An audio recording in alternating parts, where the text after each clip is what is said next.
El citre valencià no té espai al mercat, no es ven, principalment perquè entra el mateix producte, taronja o mandarina, des de Sud-àfrica.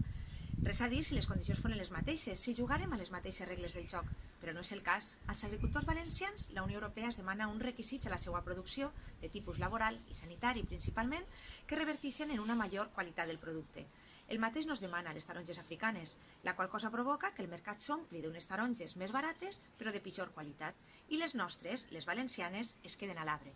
Estem jugant al mateix joc, però amb diferents regles depenent dels jugadors. I això no és just. Què demanem? Les mateixes condicions, reciprocitat. I ara que la campanya perilla, la màxima protecció, la clàusula de salvaguarda. També demanem força i convicció política, a nivell de l'Estat i de la Unió Europea, que són qui tenen competències en la matèria. No més decisions ambigües, no més cadires buides quan toca votar, ni banalitzar tampoc la situació del camp valencià. A compromís hem fet els deures. Ara demanem que els altres també es facin, perquè els interessos valencians no queden una vegada més oblidats i amagats.